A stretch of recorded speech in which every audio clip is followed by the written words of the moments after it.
Hey everyone, Anthony Fantano here, internet's busiest music nerd. I hope you are doing well. As if it would have panned out any other way, announced just 24 hours or so ago, we have Taylor Swift's Evermore arriving at number one on the Billboard 200 albums chart. The record has done the equivalent of like over 300,000 in its first week. And according to this article right here on Billboard.com, this is her eighth number one LP. I do want to talk about the stylistic shift that Taylor made on her two new records, obviously going into more of an indie folk direction with the likes of Antonoff and Bon Iver and Dessner in the mix, as I discussed in my reviews on these records. But her shift in this direction has not been without its criticisms. I think she got a few interesting ones from one Zola Jesus, I think last week at some point, or the week before, saying, yes, 10, 12, 20, this was actually a little while ago, her saying, Taylor Swift cosplaying indie while real indie musicians are destitute and unable to work/survive.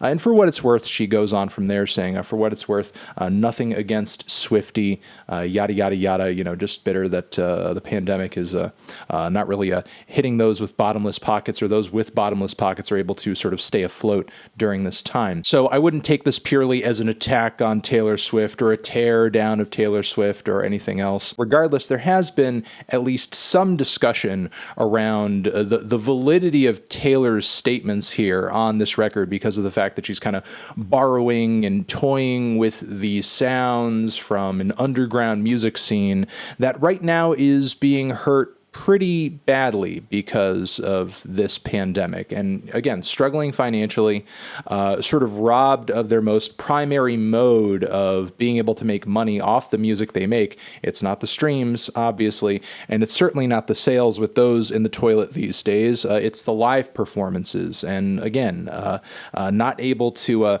do that these days because of the pandemic and all of that. Now, to bring it more on Taylor over here, is the fact that she is profiting off of an indie folk sound really all that big of a deal?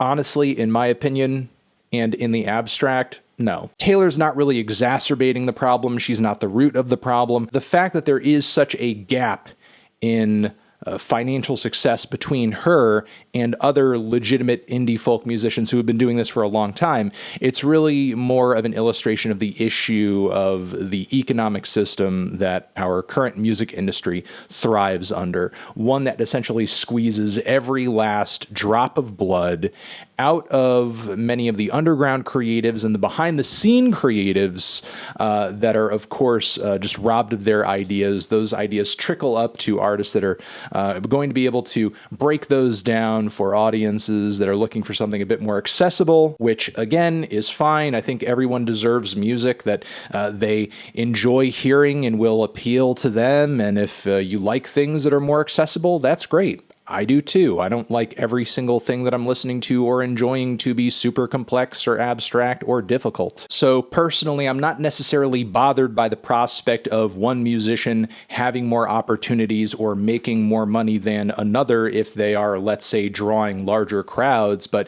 you can't really tell me that it's just insensible for the future of art and for the future of music in this moment in time to justify a system and justify a setup where essentially leaving the most daring and adventurous and experimental side of the music world right now, which is pretty essential to, drawing up new ideas and everything for the mainstream to, commercialize and commodify. We're essentially letting that whole section just die out in the cold. And if we allow that to happen, if we allow venues to hit the skids as well, it looks like they may be getting some relief in this latest round of stimulus, but really it's a life preserver at the end of the day, but who knows how much of that money is actually going to trickle down to smaller venues that might actually cater to the artists that are influencing Taylor Swift. So again, while at the end of the day, Taylor is not necessarily the problem here in my eyes, she is certainly illustrating a gap that I think